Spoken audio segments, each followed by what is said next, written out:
Hi everyone, you're very welcome today to our session on Goodness Me, Goodness You, and specifically our session which focuses in on the thinking time strand, which is strand 3 of GMGY. And just to introduce myself, my name is Megan White, and I'm an Educational Policy and Development Officer in ETBI, or the Education and Training Boards Ireland. ETBI is the national representative body for the 16 ETBs, who are the patrons of community national schools. And in my role, I support community national schools with the implementation of Goodness Me, Goodness You. And I'm really happy to be working with you all today, albeit virtually, on the thinking time strand of GMGY. I suppose to get us started, I'd like to outline the aims of our session for today.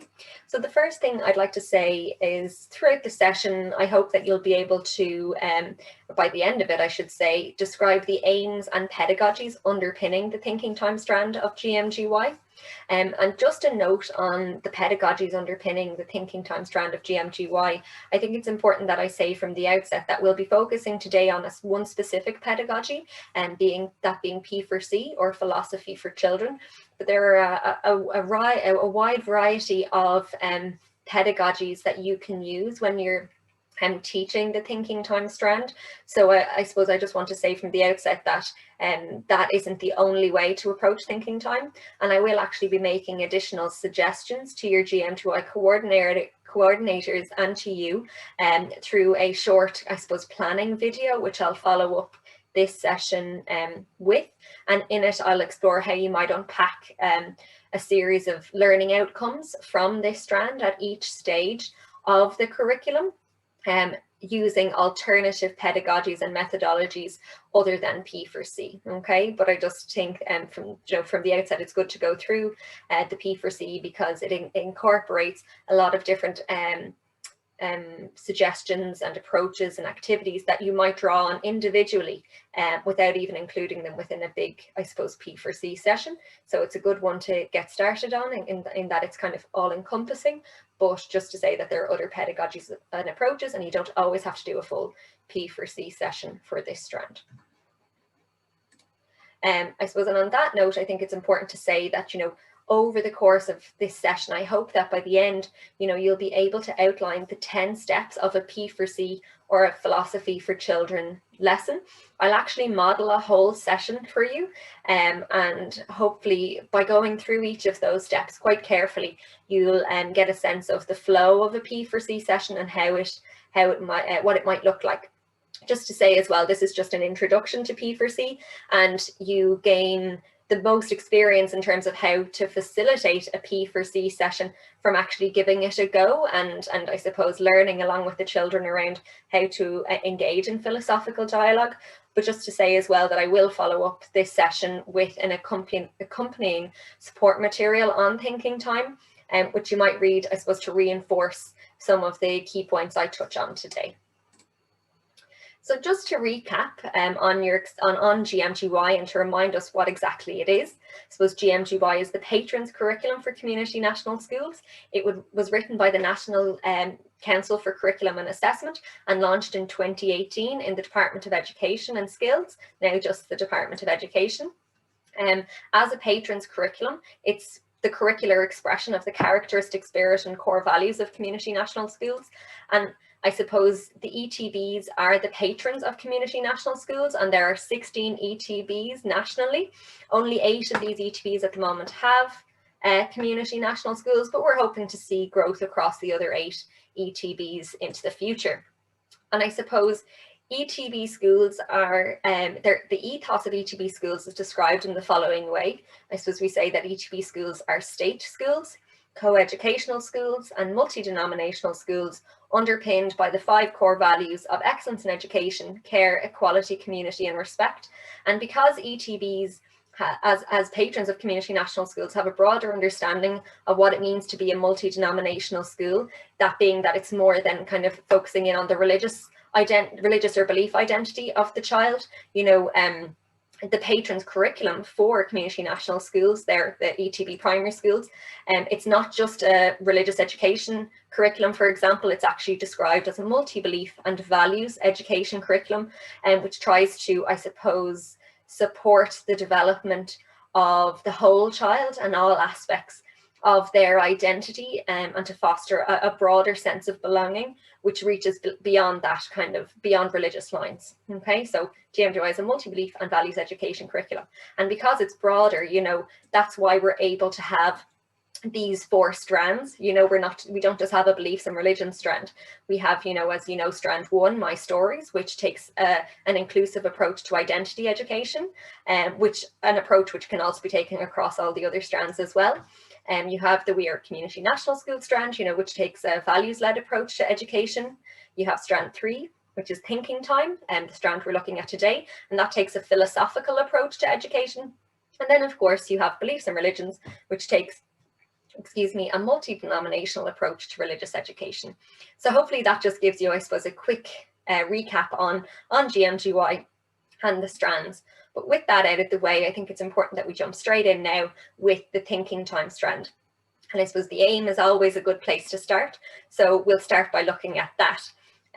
Thinking time within the GMGY curriculum has a very specific aim, and it says that every child will be able to develop their psychological and their emotional well-being and a positive outlook through critical, creative, collaborative and caring thinking and participation in philosophical inquiry, dialogue and reflection.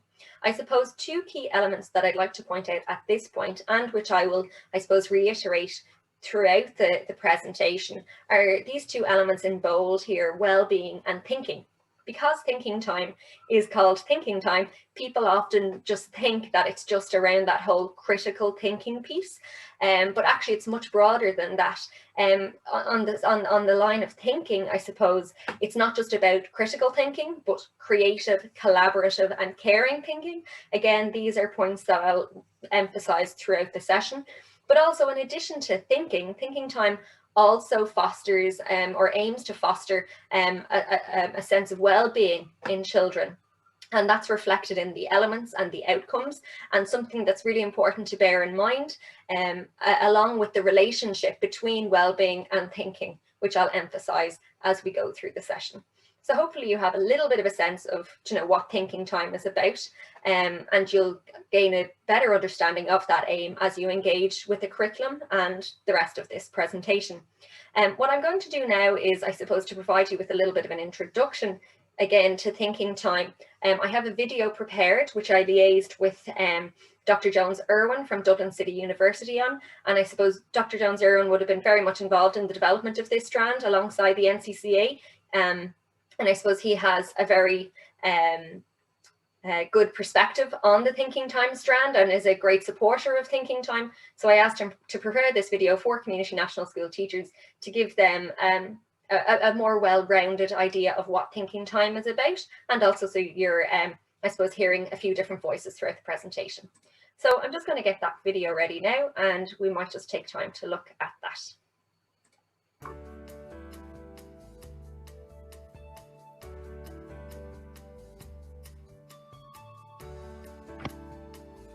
Hello everyone, my name is Jones-Irwin and I teach philosophy at DCU, Institute of Education, and for 5 years I was also project officer on GMGY with NCCA and with ETB. So I'm delighted to be able today to talk to you about thinking time, which is the 3rd strand in GMGY. And really that was a strand which we developed very much as more of a free space for you as teachers to allow children to think more for themselves and to be the kind of thinkers that they naturally are when they come into school in junior infants and they have all these kind of spontaneous questions.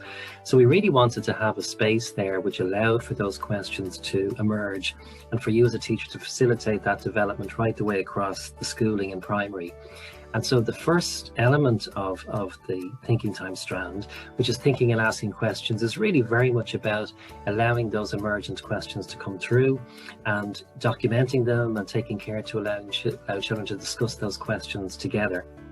The second element of the strand, emotion and well-being, is really about trying to combine that more cognitive or psychological dimension of philosophy in the child with the affective, the emotional side of the child. So to sort of see philosophy as very much as sort of an integrated child, as combining the emotional, the affective, and the cognitive.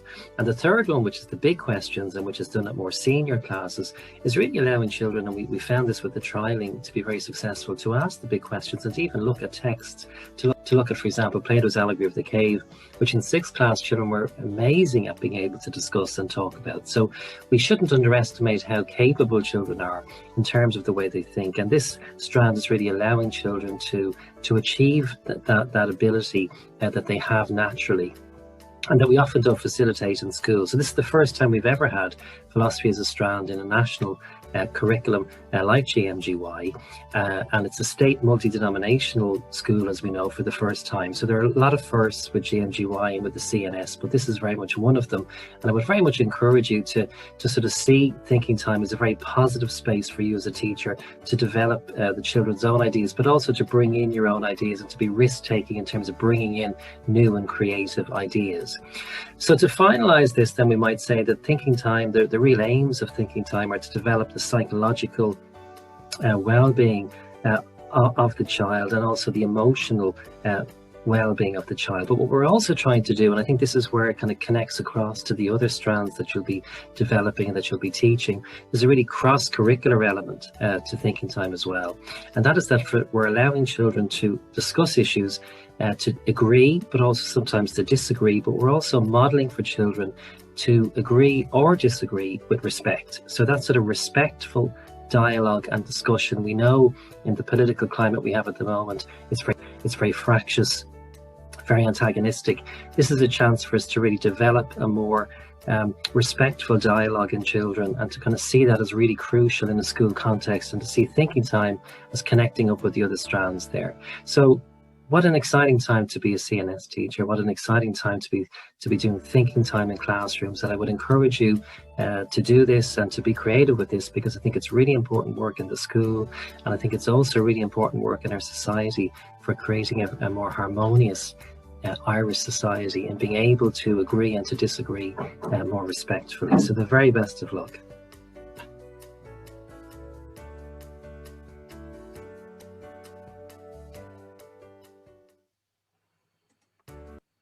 So that was Jones, and I think Jones really gave a great introduction there to the thinking time strand, and hopefully you have a little bit of a better understanding of the strand and what it enables children and teachers to do through their engagement in it.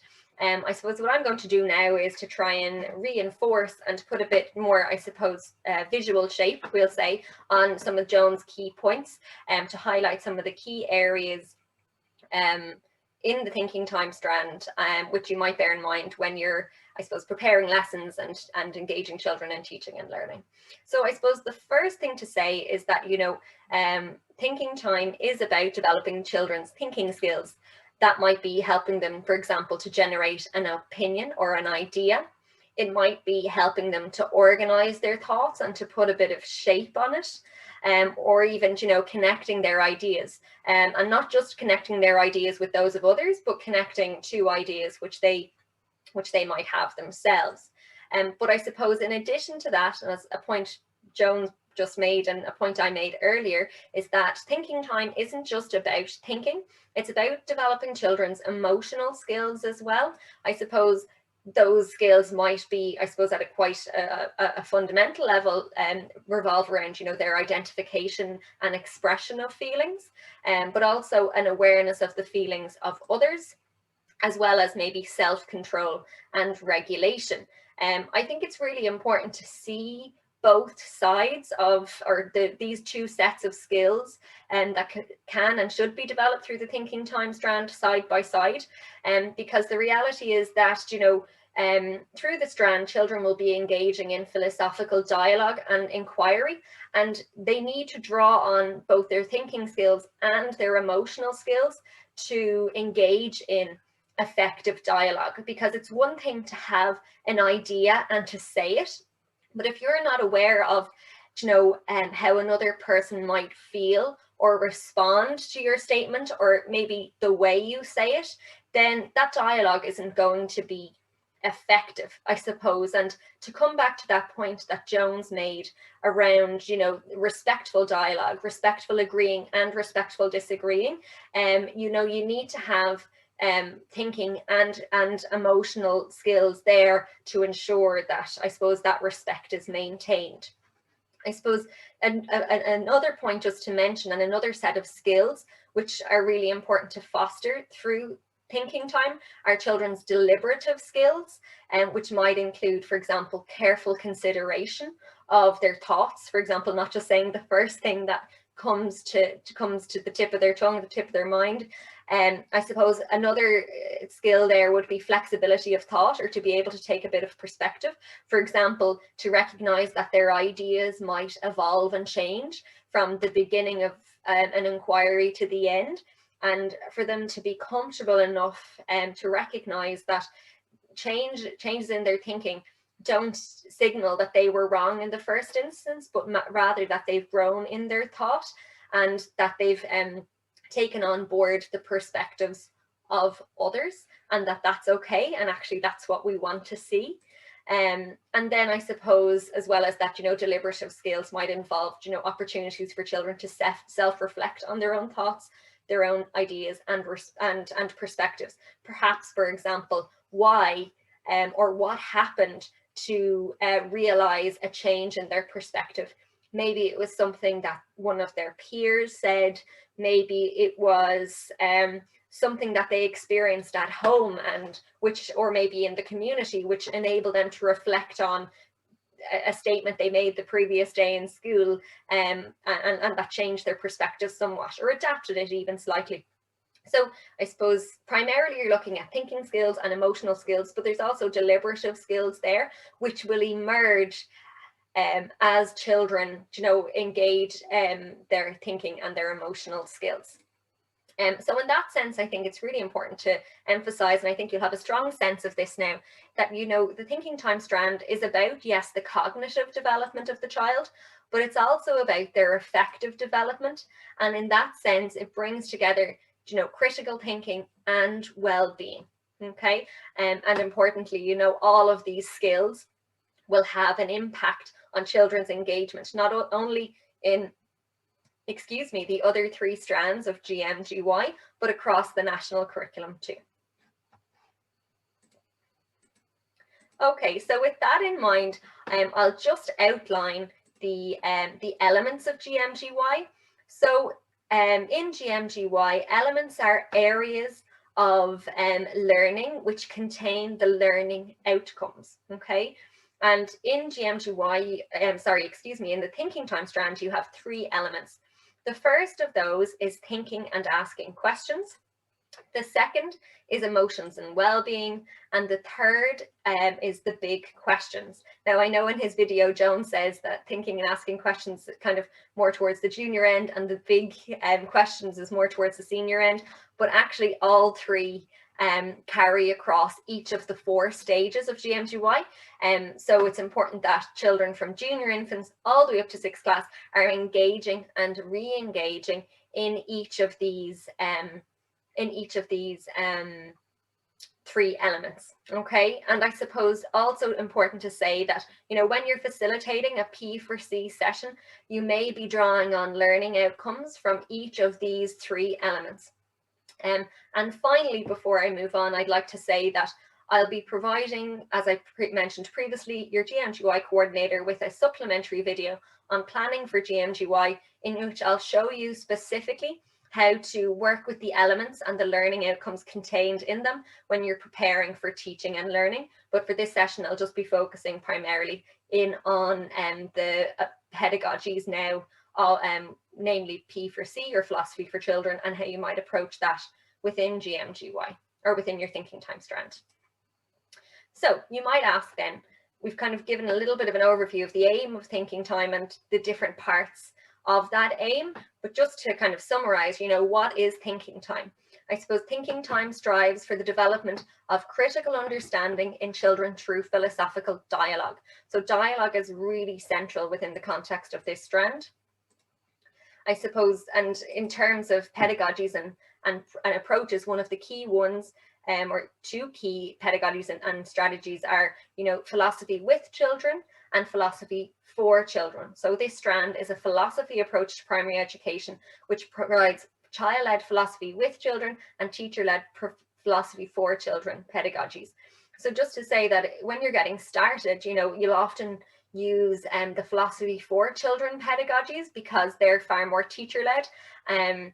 But you'll find that as you develop, I suppose, a whole school approach to P4C, and, you know, children are engaging in this approach from junior infants all the way to up to 6th class, as the children progress through the stages, they'll gradually transition from engaging in philosophy for children to engaging in philosophy with children, which is more child-led. Now, the steps and the flow of the session are similar, but it just mainly involves philosophy with children and involves the teacher kind of taking a bit more of a backseat. But today I'll be talking to you about philosophy for children, or P4C. So I suppose, as I've mentioned previously, and just to reiterate, you know, within philosophy for children, it's student-led and the teacher is co-participant. But today we're looking at philosophy for children, or P4C, which is more teacher-led. Okay, so to get us started, I just wanted to show you this image, okay, or this slide. This slide outlines an approach, a 10-step approach to P4C. You can see the 10 steps on the screen there, and over the next while, I'm going to break down each of those 10 steps and give you some ideas as to how you might approach each of these 10 steps as part of a P4C session. Just to say from the outset that when you get going with GM or with Thinking Time and P4C specifically, you definitely won't do all of the 10 steps in one go. And I suppose you may not do the 10 steps all together, even through your first P4C session. You might take a few bits and pieces out, a few steps out, to kind of shorten the session and keep it more succinct. And when the children become familiar with certain steps and they become quicker, I suppose, at engaging in them, and some of them are quite procedural as opposed to dialogical, then you'll be able to add the others in as you go along, okay? And I'll give you kind of a guideline towards the end of the session of which ones would come definitely first and which ones you can kind of leave out or substitute to keep the session kind of moving apace before you get into a full inquiry. But before I actually go into each of those 10 steps, I think it's important that I just discuss with you briefly the importance of getting the learning environment ready for Thinking Time. Thinking Time is really about fostering dialogue, and it's really important that you are considerate of how you organize the children for this kind of a session. So again, you know, make sure that the children maybe are in a circle or a horseshoe or a concentric circle. Now, I understand, you know, with maintaining social distancing and so on in schools at the moment, you know, that mightn't be possible, but just to say that this is the ideal and to work towards this whenever, you know, restrictions are lifted somewhat. In addition to that, I think, as well as not being cognizant of seating arrangements, I think it's important that you're fostering within your classroom learning environment what's referred to as a community of inquiry. And when teachers, and I know when I got started with Thinking Time, I instantly jumped to the debate space, you know, because that's where children are dialoguing, they're engaging, they're questioning. But actually, through Thinking Time, we're not looking to establish opportunities for children to debate. What you're really hoping for, or what you're hoping to foster, is what's referred to as a community of inquiry. And the P4C for Cooperative, who are a UK-based organisation, they have a great definition of what a community of inquiry is. And they say that the community of inquiry is not a mere exchange of opinion where anything goes. On the contrary, it is a context for discussion wherein people are challenged to justify their opinions regularly. The community of inquiry contrasts with classroom debate, with its emphasis on winning the argument rather than understanding the issues in question or the beliefs of other participants. So essentially, you know, through Thinking Time, we're not trying to create a situation where there's two sides and it's very much a binary. What you're trying to promote is you know, a shared inquiry where children are exchanging ideas, because often with the debate, children will, I suppose, stick to their guns and support their side, whether they're pro or con. There's flexibility within a community for inquiry, and that's what we want to foster through thinking time. And finally, just in terms of you know, the learning environment for GMGY or for thinking time, and before you even think of jumping into the P4C session, it's important that you're cognizant of establishing certain, you know, expectations for the children who are engaging in this type of dialogue. Now, you know, you can build on your classroom expectations, your golden rules, or your class charter, whatever you might have in place. But I often found it really important, especially when children were new to thinking time, to give them specific expectations that you, I suppose, were looking to be upheld through the session, especially when they're getting started. Okay, so maybe at stage 1, you might be asking them, you know, to listen to their friends, to wait patiently for their turn, to use a certain level speaking voice. And what I found really important when I was teaching junior and senior infants was, you know, to try and share new ideas that nobody else has thought of, you know, to not just agree, but to actually, and I suppose that's the first opportunity I found through the expectations to help the children to develop critical thinking. You know, we're looking for new ideas, not agreement. And even looking for new ideas that the teacher hasn't even thought of. Sometimes the children will agree with the teacher and what you say. So it's important that, you know, they recognize that they can take a different, hold a different perspective from the teacher or their peers. Then, you know, expectations at stage 3 might include things like, you know, listen to the speaker. They have the right to be heard. Share your opinion. It matters. Use a clear voice. We want to hear what you have to say. Wait your turn. It's only polite. Disagree respectfully. Someone might not agree with you in a few minutes, and give reasons for your opinions. Help us to understand your perspective more clearly. Now, they're just 2 sets of expectations that you might use for thinking time. You know, your class, you might even devise them with your class. Though I found in the beginning, when my classes were just getting started with thinking time, they didn't really have a context for what it actually was, so they couldn't come up with very clear expectations. So I had to kind of be a little bit more directive in terms of the expectations in the beginning.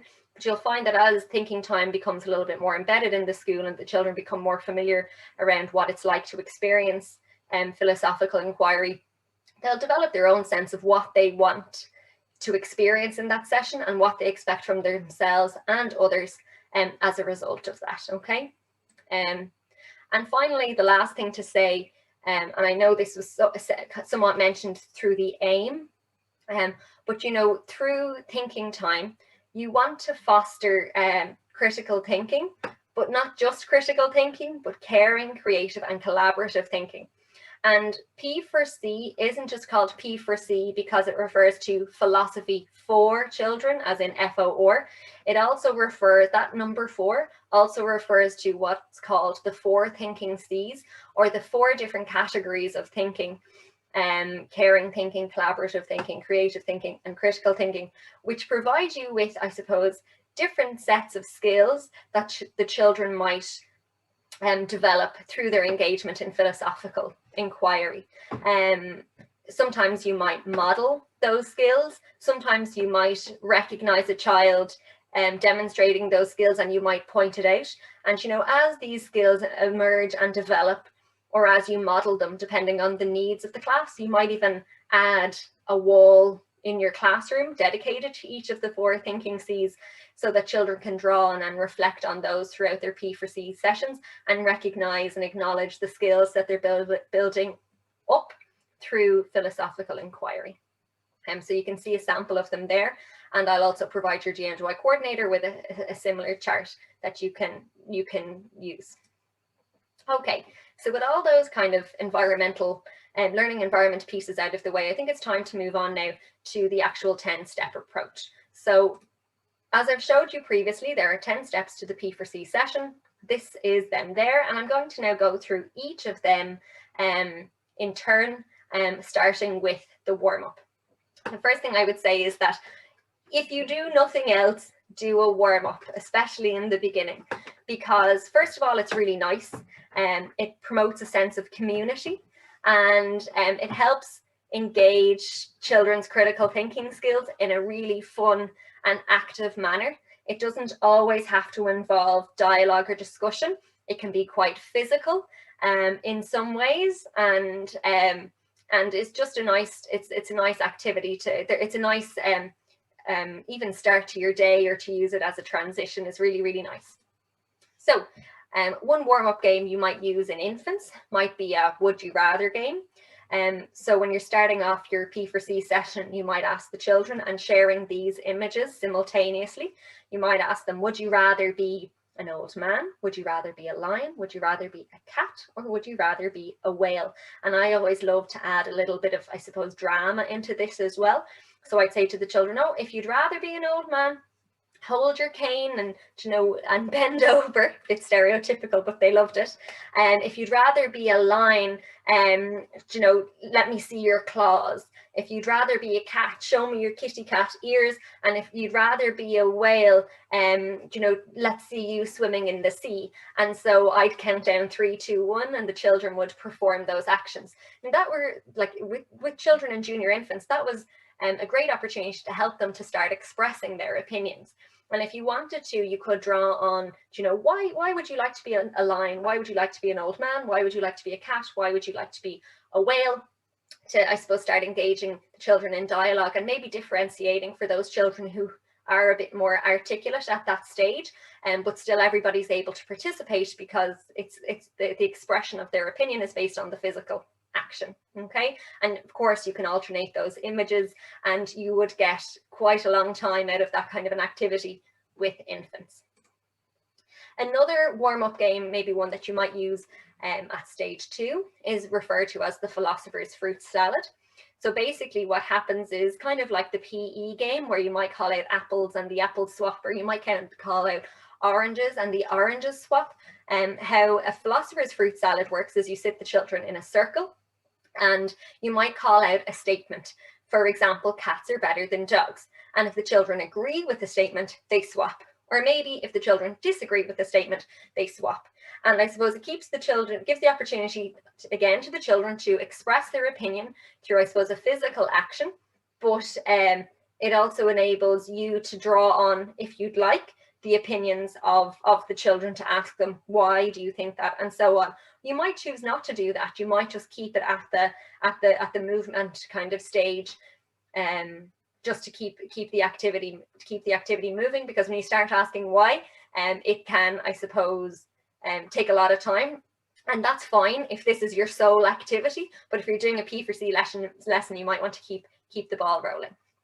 At stage 3, a nice activity to engage children in is this idea of an ingredient game. For example, you might put different words on the board, such as the ones you see on the screen here, and you might ask the children, which of these do you need to be? And then you might give an adjective such as happy. Which of these do you need to be rich? Which of these do you need to be successful? And the children have to identify just 3 things from that list that you need to be whatever the word is. And sometimes I put the children in pairs or small groups for this kind of an activity. And it was a nice warm-up game that I suppose sometimes caused a bit of disagreement, but that's what you want. And again, I've used this activity as well, just as my sole P4C session as well, and really drawn on the activity individually, as opposed to part of a wider P4C session. A final approach to a warm-up game, which you might use at stage 4, is an activity called ping pong proverbs. And essentially, I'm not even going to try and explain it. I'm just going to let these men, led by the guy in the middle, who's called the Philosophy Man, and I'll be talking to you more about him in a while, and explain how you might approach ping pong proverbs. I've put it in here for stage 4, but it might also work at stage 3 too. So I'll just press play, and you'll get a sense of what a ping pong proverbs activity is about, which is, I suppose, a lot of fun and group work.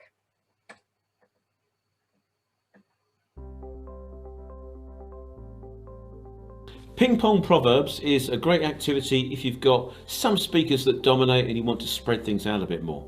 The way it works is in a pair, or preferably in a group of 5 or 6 people. One person starts by saying always or never is a good bet, and then you go around one word at a time, building some piece of wisdom, a word at a time, until you all feel that it's reached its end, at which point you all go, hmm. So let's see how it goes. Always. Bank. Your. Chips. With. Every. Card. Available. And we'll do one going around the other way. Never. Place. Your. Shoes. On top. Of. A. Moving. Fish tank. Sometimes they come out with genuine words of wisdom which can be shared back to the group. Always there's a bit of levity and it creates a nice relaxed atmosphere through doing something that everybody is involved in. So that's ping pong proverbs, and maybe that's an idea you'd like to draw upon when you're doing a warm-up activity with your class. And I suppose just to say that what I've just given you there are some suggestions for a warm-up which you might like to use when you're getting started with P4C to get the children thinking, expressing their opinions, to get them involved, and also to relax them. You know, often children come in, let's say from the yard or from another lesson, and maybe they're not in the headspace to get going with the thinking time lesson, which requires, you know, a significant amount of attention. And a warm-up is a great way to reset everybody in the class and to draw them into the same kind of critical thinking space. So you'd only do one warm-up. That was just an example of a warm-up for each of the stages. And once you've done that, you move on to the next step, which is step 2, and that's the stimulus. The warm-up is quite random, you know, it could be related to anything, but the warm-up you've chosen a little bit more intentionally. It might be based on particular interest that you know the children have, or maybe even a particular issue that's emerging in the class that you think the children would benefit from discussing through philosophical dialogue. Okay, now there's so many different options for stimuli. I suppose today I picked this one to demonstrate this session.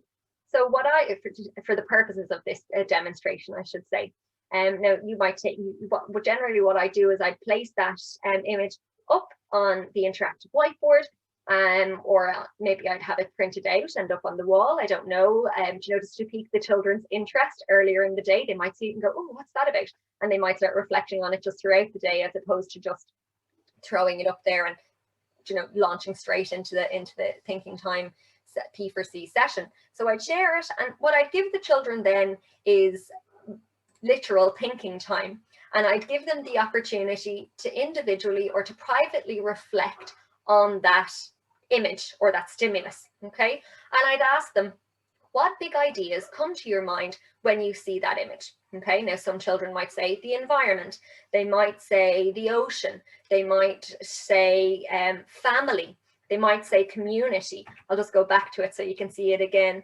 They might say recycling, they might say pollution. There's so many big ideas that might come to their mind. Now, it's important to say that, you know, the children can reflect on those big ideas just in their own minds. You might ask the children to draw a picture when they're reflecting on the stimulus. You might ask them to write maybe even in a thinking time journal. It's up to you and how you want to approach it, and also the stage at which the children are at. So in that instance, I've actually just gone through step 2 and step 3 of P4C, which is where you share a stimulus with the children, and then you provide an opportunity for private reflection on that stimulus. Okay, step 4 then is where is called question creation, and this is the step where the children create or devise a philosophical question based on the stimulus. Okay, this is a really integral part to the P4C session, because a philosophical question is different to a higher order question. It's similar in that it has many different answers, but a philosophical question is quite contentious as opposed to just being open. Okay, and I want to really give you an opportunity to get a strong sense of what a philosophical question is, so you can best support the children in your class in creating philosophical questions at step 4 of a P4C session. So I'm going to play a video for you now, which will, I suppose, explain to you as a professional what exactly a philosophical question is. So if you just bear with me a moment while I get that ready.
Sorry. So hopefully you have a little bit of a better sense of what philosophical questions are.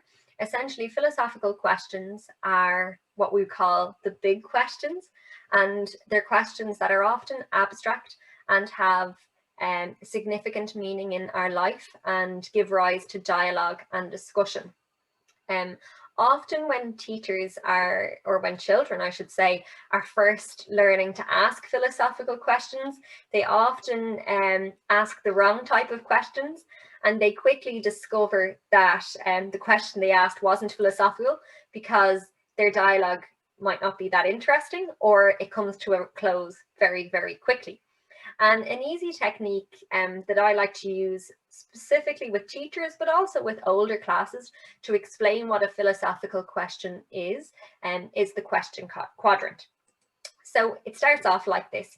Generally, when we think about questions, we think about closed questions and we think about open questions. And if we take the example of the little poem or the rhyme, you know, Jack and Jill went up the hill, a closed question based on that poem might be, why did Jack and Jill go up the hill? Well, that's closed because we know the answer. It's there in the text, and it's, you know, to fetch a pail of water. An open question, on the other hand, as we all know, has many different possible answers.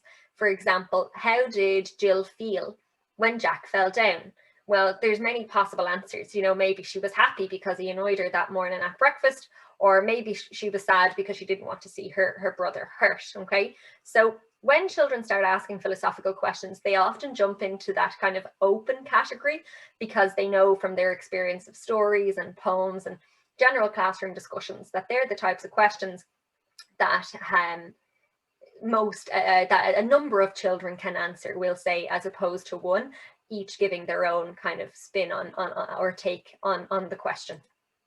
But philosophical questions are a little bit deeper than that, we'll say, and the question quadrant can help us to understand that. Okay, and we understand it by turning what is a kind of a binary, two-sided kind of approach to question asking into a quadrant. And essentially what we do is we add two new dimensions to the quadrant. And the first of those is to help children to ask questions about the stimulus.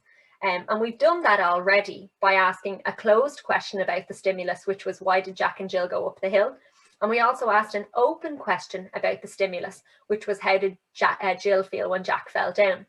But actually, philosophical questions fall into a slightly different category. And it's not questions about the stimulus, it's actually questions about life and the world, okay? So what I mean by that is a stimulus, I suppose, in terms of P4C, is supposed to stimulate discussion about broader concepts, not the stimulus itself. For example, a closed question about Jack and Jill went up the hill, which is kind of, I suppose, based on the poem, but kind of goes beyond the boundaries of the poem, is, how do you make a well? It's closed in that, you know, there's kind of an infinite amount of numbers, but it's more about life and the world because it's not directly about the poem, but it's somewhat connected to the poem, okay? An open question that's connected to Jack and Jill went up the hill, but isn't directly related to the stimulus, but emerges from the stimulus and is more about life and the world, is a question like, why is water so important? That kind of question there, that's a philosophical question, okay? The questions we want children to ask as part of P4C sessions and as part of thinking time, and specifically as part of that element called the big questions, it's not just an open question about a stimulus, it's actually an open question about life and the world that's contestable, it's abstract, it has lots of different possibilities, and it's going to promote meaningful dialogue, okay? Now, the approach that I've shown you there is one that I use with teachers, so teachers are clear about what philosophical questions are. It might be one you might want to use with children at stage 4, just to reinforce and refine their understanding about philosophical questions. For young children, the best way I find to help them ask philosophical questions, and by the way, younger children can be the most philosophical, is through modeling, okay? And also through letting them ask questions that aren't actually philosophical, get going with the conversation, witness it fall flat, and realize the question wasn't philosophical all along, okay? Earlier on in the session, I shared this stimulus with you, and I asked you to identify concepts or big ideas that, you know, might come to your mind when you see this. And, you know, some of the ones that I mentioned that children might mention include concepts like waste or climate change and respect. And in the middle years, around 1st and 2nd class, or stage 2 and stage 3, and maybe even stage 4, using these concepts before question approach is a great way to help children develop philosophical questions. Because essentially what you do is at stage 2, you share the stimulus. And then at stage 3, you ask them to privately reflect on the stimulus and identify kind of big concepts or big concepts that are big ideas that come into their mind when they see it. And those 3 on the side might be examples of some of the ones they might develop for that stimulus. And then building on from that, at question creation stage, the children actually ask questions, not about the stimulus, but about the concept, and that helps them make them more philosophical. For example, the children might ask questions, for example, such as, should mass production of goods cease? You know, should everyone become vegetarian or vegan? That was a huge one in my class a few years ago were obsessed with that kind of a question. Or maybe in terms of respect, they might even ask, are younger generations more respectful of our environment? So you could help children form philosophical questions through modeling. With older classes, you can, you know, help them foster philosophical questions through the question quadrant if you think they're able. But a handy way for kind of the stage 2, stage 3 and stage 4, especially when they're getting started, is to use that concepts before question approach. Share the stimulus at stage 2, get them to come up with, through their private reflection at stage 3, some big ideas that come to their mind, just one word based on the image, and then based on that word, come up with a big question that we as a class can discuss. Okay. The question creation stage is probably the most complex in terms of P4C, and it's the one that takes the most time. Be patient. Don't expect miracles overnight. It's going to take time. And don't be disheartened when the P4C session falls flat, because there's learning in that for you and for the children, and that's okay. And it'll take time to build up a culture of philosophical questioning, so don't worry too much. So once the children have asked their philosophical question, and I should say that they do this in small groups generally. So once they've asked their philosophical questions in their small groups, or created them based on the stimulus, you have a process which is question airing. And essentially what that is, it's a very simple procedural step where the children share their questions which they formulated in small groups with the rest of the class. Okay, and the teacher might document them on the board. And that's simply what that step is. After that, you have a step which is called question choosing. So this is essentially where the children choose which of the questions they're going to discuss in philosophical dialogue through the P4C session. So a really important point to note is that not all the questions get discussed. You have to just pick one. And this is actually a great opportunity to integrate with the We Are a CNS strand and modeling democracy and the voting process and so on. There's so many ways that you can engage children in this step. For example, you might do a blind vote, close your eyes and put your hands behind your back, lift them up. I had to do that with a third class once because they just were copying their friends, you know. But then, you know, you might have a class who's well able to do an open vote and just put their hands up. You might have a single vote where there's one vote per person. You might have a multi-vote, you know, option, but maybe ranking the questions from first to last. Maybe for the younger children, it might be voting with objects. You know, you might have 3 or 4 questions and they might place, you know, a crayon or a block or something in front of the question that they really like. You might have persuasive voting, which adds a new element to it, where one member from the group stands up and explains why the class should, you know, talk about their question as opposed to anybody else's. You could also use a Mentimeter vote. I suppose the most important thing to say is that you'll have several different questions from your class because they'll have worked in small groups to come up with a philosophical question based on the stimulus, but they can only pick one. On a side note, I used to have what I refer to as a philosopher's bucket on my desk, and the questions that weren't picked, I used to get the groups to write them down on a piece of paper and put it in the philosopher's bucket on my desk. And if we were in for lunch and it was raining, or you know, a sub was in, or we were waiting in the line to go home, we might quickly pull out one of the questions and ask it, you know, and discuss it just briefly for a few minutes, kind of a little bit of food for thought, but it wouldn't actually evolve into a full P4C session. So just to recap so far what we've done, you know, in the beginning of the P4C session, you engage the children in a warm-up, which is quite, you know, separate and distinguishable.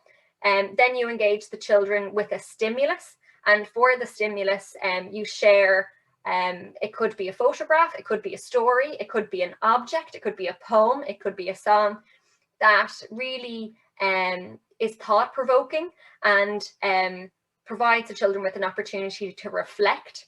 And, you know, a nice thing to do at that time is just to give them some private reflection time, or you might ask them to think about a particular big idea or a big concept that comes to their mind when they see it. After that, you put the children into small groups and they create a question based on the stimulus, which should be a philosophical question, not just an open question. Then in their groups, the children air the questions to the rest of the class. The teacher writes them down. And after that, you move on to question choosing, where the class vote for the question they want to discuss in their philosophical dialogue. After that, you move on to the next step, which I'm going to explain, which is called first thoughts. So for first thoughts, basically what happens is the group or the child who asks the philosophical question, which was voted for, they give their first thoughts on the question. So what they were actually thinking about when they devised that question. Okay. You could also invite other children to share their first thoughts on the question too. A nice way to engage to engage children in first thoughts sometimes is to get them to write or draw pictures about their first thoughts based on the question. And it can be lovely to have this as a reference point at the end of the P4C session when you're reflecting on the development of children's thinking. Okay, so after first thoughts, you move into, we'd say, the main part of the P4C session. And this is the inquiry step. So at the inquiry step, it's really where the exchange of perspectives and opinions occurs. And that's really where you might model particular skills, such as the 4 thinking skills, like creative, caring, collaborative, and critical thinking. And where you also might help the children to practice those skills, to put them into practice, okay? And it's really where the bulk of the dialogue or the inquiry occurs. I suppose after you've had your inquiry, you move on to the last or the second last step, which is called last words. And at last words, you basically go back to the group who asked the question or the individual who asked the philosophical question and ask them, well, what is your thinking now? So you thought this at the beginning, what's your thinking now? How has your thinking evolved? What caused your thinking to change, and so on. At the very end of the session, you engage the entire class in what's referred to as a review or an evaluation of the process. Essentially what that is you go back to the 4 thinking C's and you ask the children, you know, what were your strengths? What did you do well on? Were we caring thinkers? Were we collaborative thinkers? Were we creative thinkers? Were we critical thinkers? Which, specific skill do we need to work on during our next inquiry? What do we need to focus on? And maybe as a group, individually, and so on. Quite a funny way to help the children reflect on their engagement in P4C is to use this idea of a blob tree. So essentially the children colour in one of the blobs on the tree, which they feel best represents them and their participation and engagement in the philosophical dialogue. So you might have, and it's quite telling for you as a teacher and for the children to see how the children see themselves in relation to the rest of their class. So maybe the children thought they won and they coloured, you know, your man there or your woman at the top of the tree, you know, standing there delighted on top of the rest. And maybe you might have a child who felt like they, you know, kind of were trying to engage in the dialogue, but kind of struggled, like that guy hanging on by the branch on the left-hand side there. Maybe someone felt like another person in how they treated them, maybe pushed them off the tree or pushed them out of the dialogue. And maybe that person might need to work more on the emotional and the caring thinking skills. Or maybe there's some people who felt like they were really supported by their friends through the dialogue, and they might colour a blob that represents that. Okay, so that's just a nice idea in terms of helping the children to reflect on their engagement in dialogue. So there are the 10 steps of P4C. But as I mentioned earlier, you really don't want to engage when you're just getting started the children in all 10 steps. It's just not going to happen. You're going to be there forever and it'll become very, very tedious. So I'd advise, if I were you, a staged approach. Essentially what I do is I definitely engage the children in a warm-up. I engage them with a stimulus, but I'd actually in the first instance engage them with a stimulus that already has a question created. And there's a great set of resources from a guy I showed you earlier called The Philosophy Man. And they're called Spot and Strike videos.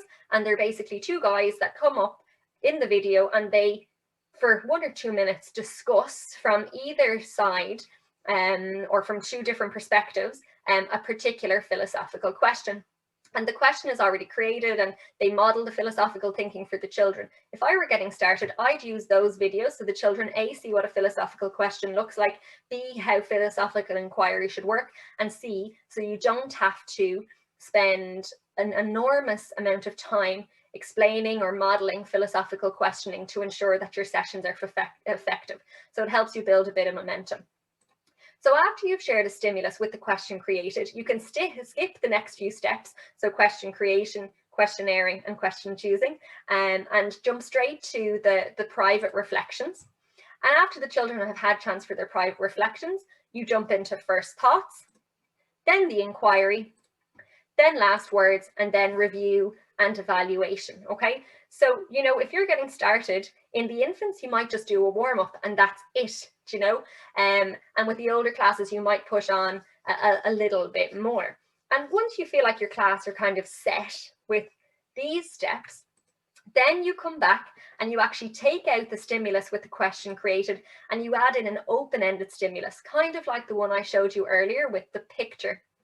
Then you, because the children were exposed to philosophical questioning earlier, and you would have been modeling that, you know, maybe through other lessons or through the P4C inquiries earlier on, the children will be more familiar and confident creating questions. They're not going to be perfect anyway, but just, you know, you're more comfortable letting them kind of away with that and let them kind of work in groups on that.